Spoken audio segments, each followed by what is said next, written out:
नमस्कार। हिमाचल बुलेटिन में आपका स्वागत है। पेश हैं आज के समाचार।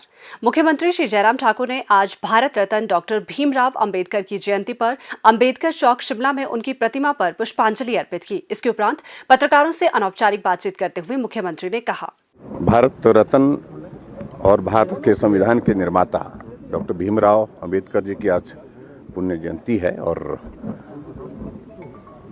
हमारे लिए ये बहुत बड़ा विषय है पूरे देश के लिए कि देश के संविधान की जब रचना की बात आई, लिखने की बात आई, बनाने की बात आई, तो ये बहुत महत्वपूर्ण कार्य स्वतंत्रता प्राप्त करने के पश्चात डॉक्टर भीमराव अंबेडकर जी को दिया गया। बहुत मुश्किल कार्य था, लेकिन फिर भी उसके बावजूद उन्होंने इस कार्य को बहुत बेहतर ढंग से किया है और आज पूरा देश में जो संविधान जो लागू है, जिसका हम सब लोग पालन करने की दिशा में आगे बढ़ करके काम करते हैं, वो डॉक्टर भीमराव अंबेडकर जी की एक बहुत बड़ी देन है। शिक्षा के क्षेत्र में उनने एक नहीं अनेक उपाधियां हासिल की।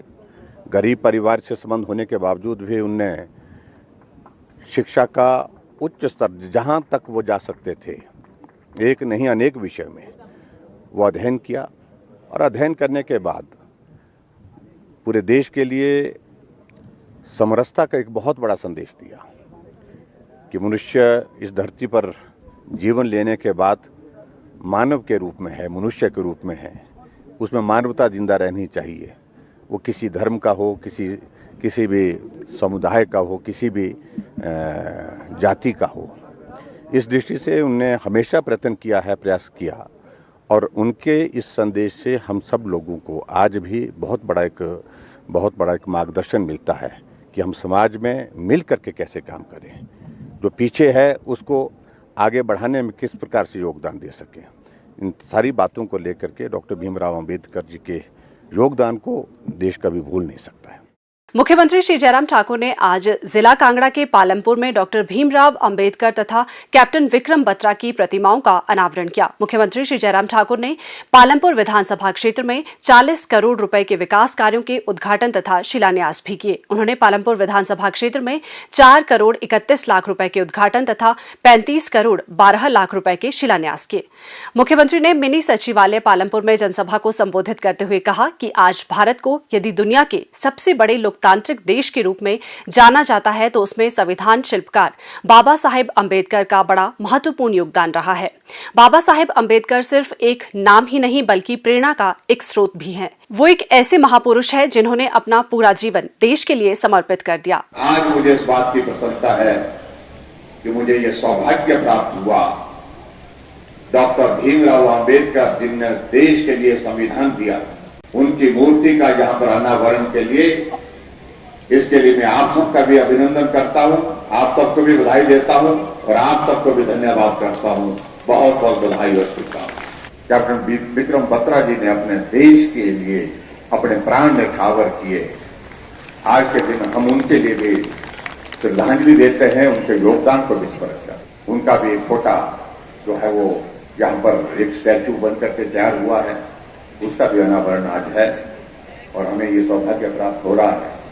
उस बात को लेकर के भी मैं उनको जहां श्रद्धांजलि देता हूं, उनके परिवार का बहुत बड़ा, उस दृष्टि से मैं कह सकता हूं कि बहुत बड़ा योगदान है। कैसे बेटे को जन्म दिया जिसने जीवन की कुर्बानी दे दी इस देश की रक्षा के लिए। आदरणीय प्रधानमंत्री नरेंद्र भाई मोदी जी ने पूरे देश के लिए आयुष्मान भारत की शुरुआत की, गरीब का इलाज मुफ्त में हो सके और उसी तर्ज पर हमने आगे बढ़ करके हमने हिमाचल प्रदेश में हिमकेयर की शुरुआत की। गरीब आदमी का इलाज मुफ्त में सरकार करेगी, जिम्मेवारी हमको उठानी पड़ेगी, निभानी पड़ेगी और अभी तक 2,30,000 से ज्यादा गरीब लोगों का इलाज हम मुफ्त करके जो हमको स्वस्थ करके घर भेज चुके हैं। लोगों की समस्या का समाधान गांव में हो, उसके लिए जनमंच की शुरुआत की। हमने कहा लोगों की समस्या का समाधान घर बैठे हो, उसके लिए 1100 सीएम हेल्पलाइन की शुरुआत की। हमने कहा हमने हिमाचल प्रदेश में हर घर में गैस का चूल्हा हो, 3,25,000 गैस के चूल्हे घर घर में हमने हिमाचल प्रदेश में पहुंचाए। तुम बताओ कि तुमने एक गैस का चूल्हा भी दिया?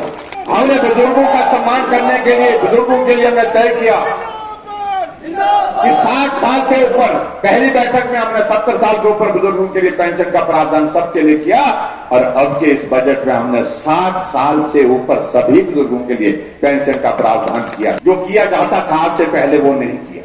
हमने घपले नहीं किए, घोटाले नहीं किए। आज भी मैं आपके सामने जैसा 4 साल पहले था वैसा जयराम आज भी आपके सामने उंगली उठाने के लिए कहता है।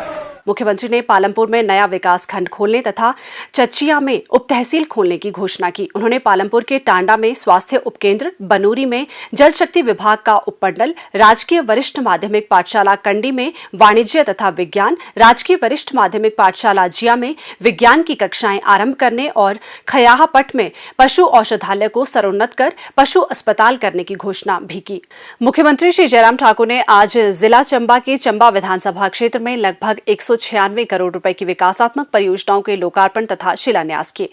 मुख्यमंत्री ने 73 करोड़ रुपए की 22 विकासात्मक परियोजनाओं के लोकार्पण किए तथा 123 करोड़ रुपए की 11 विकासात्मक परियोजनाओं के शिलान्यास किए। चंबा के चौगान में एक विशाल जनसभा को संबोधित करते हुए मुख्यमंत्री ने कहा, हम इस बात को अच्छी तरह से समझते हैं कि चंबा एक ऐसा जिला है हमारा जहां पर अभी बहुत काम करने को बाकी, और उसके लिए हम ही नहीं, हमारे देश के यशस्वी प्रधानमंत्री नरेंद्र भाई मोदी जी भी इस बात को लेकर के चिंतित है कि कुछ जिले जहां कम हुआ है काम, जहां विकास की जरूरत ज्यादा है लेकिन अभी ज्यादा नहीं हुआ है, काम कम हुआ है, उन जिलों को पूरे देश भर में उन्होंने इंस्पिरेशनल डिस्ट्रिक्ट घोषित किया है। और उस डिस्ट्रिक्ट में हिमाचल प्रदेश में जहां 12 जिले हैं, 12 जिले में किसी जिले के नाम आया तो वो चंबा जिला का नाम आया। इसलिए दिल्ली से भी सीधा आपके साथ एक रिश्ता बना करके इस चंबा के विकास की बात होती रही। मैं अभी कुछ दिन पहले दिल्ली गया, दिल्ली में प्रधानमंत्री जी से मिला, फाइनेंस मिनिस्टर से मिला। हमने कहा कि कोरोना के कारण बहुत बड़ा संकट हो गया, हमें मदद करिए। बहुत सारी चीजें हम हिमाचल प्रदेश में विकास की दृष्टि से करना चाहते हैं, लेकिन उन सारी चीजों को करने के लिए हमें सहयोग की आवश्यकता है। भाई और बहनों, मैं आपके बीच में कह रहा हूं, आदरणीय प्रधानमंत्री जी और वित्त मंत्री जी ने हमारी बात सुनी। 800 करोड़ हिमाचल प्रदेश के लिए मिले। ये है डबल इंजन की सरकार का असर, जिसको हम कह सकते हैं। और उसी तरह से मैं ये भी कहना चाह रहा हूं, और भी बहुत सारे प्रोजेक्ट, हमको टूरिज्म का प्रोजेक्ट 2100 करोड़ रुपए का हिमाचल को मिला, और उसके माध्यम से हम हिमाचल प्रदेश में नई टूरिस्ट डेस्टिनेशन डेवलप कर रहे हैं। हमको जल जीवन मिशन के अंतर्गत जो है पूरे देश भर से सबसे बेहतरीन काम करने का इनाम मिला।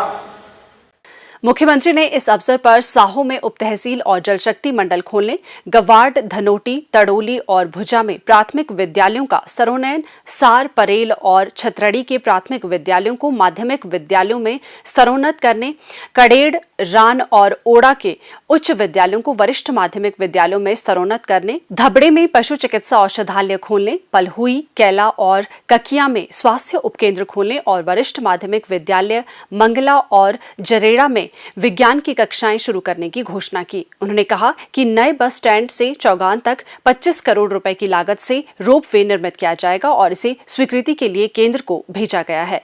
उन्होंने कहा कि चंबा को उड़ान योजना के अंतर्गत शामिल करने का प्रयास किया जाएगा ताकि चंबा से शिमला और चंडीगढ़ के लिए उड़ानें शुरू की जा सके। मुख्यमंत्री ने सनवर गांव के 105 वर्षीय श्री दास के साथ बातचीत की। श्री दास वरिष्ठ नागरिकों को प्रदेश सरकार द्वारा प्रदान की जाने वाली सामाजिक सुरक्षा पेंशन के लिए मुख्यमंत्री का आभार व्यक्त करने के लिए विशेष रूप से अपने गांव से चंबा आए थे। मुख्यमंत्री ने इस अवसर पर पद्मश्री ललिता वकील, ब्लैक बेल्ट कराटे विजेता नीलम कुमारी, कबड्डी खिलाड़ी चंपा ठाकुर और डॉक्टर निधिकिया को शॉल और हिमाचली टोपी भेंट कर सम्मानित किया। मुख्यमंत्री श्री जयराम ठाकुर ने गत देर सायं हिमाचल प्रदेश पर्यटन विकास निगम के निदेशक मंडल की 157वीं बैठक की अध्यक्षता की। इस अवसर पर मुख्यमंत्री ने कोविड-19 के कारण प्रभावित हुए निगम के व्यवसाय को आगे बढ़ाने तथा सभी इकाइयों को लाभप्रद बनाने के लिए ठोस कदम उठाने के निर्देश दिए। उन्होंने इस दिशा में निगम के अधिकारियों और कर्मचारियों द्वारा किए गए प्रयासों की सराहना की। उन्होंने प्रभावी विपणन के लिए सोशल मीडिया के माध्यम से व्यापक प्रचार प्रसार की आवश्यकता पर बल दिया। उन्होंने चिन्हित इकाइयों को वेडिंग डेस्टिनेशन के रूप में प्रोत्साहित करने के लिए निगम के प्रयासों पर प्रसन्नता व्यक्त की। मुख्यमंत्री ने कुल्लू मनाली केलांग जिस्पा सर्किट में पर्यटन को और बढ़ाने के लिए कदम उठाने के निर्देश दिए। उन्होंने निगम के व्यवसाय को बढ़ाने के लिए ऑक्यूपेंसी विश्लेषण, कर्मचारियों के लिए प्रशिक्षण कार्यक्रम, होटलों व सेवाओं के प्रचार प्रसार के लिए प्रभावी कदम उठाने को कहा। बैठक में बोर्ड ने 4 वर्ष का कार्यकाल पूर्ण करने वाले दैनिक भोगी कर्मचारियों को नियमित करने की अनुमति प्रदान की। बोर्ड ने सभी पात्र आवेदकों को करुणामूलक आधार पर नियुक्ति प्रदान करने का अनुमोदन किया। बोर्ड ने विभिन्न श्रेणियों के 107 प्रशिक्षुओं को नियमों के अनुसार निगम में समायोजित करने का निर्णय लिया। बैठक में वित्त वर्ष 2022-23 का बजट भी अनुमोदित किया गया। हिमाचल बुलेटिन देखने के लिए सब्सक्राइब करें YouTube channel IPR Himachal, follow करें ट्विटर @DPRHP, लाइक करें Facebook page information and public relations department Himachal Pradesh, visit करें वेबसाइट www.himachalpr.gov.in। इस अंक में इतना ही। कल फिर होगी मुलाकात। दीजिए इजाजत। नमस्कार।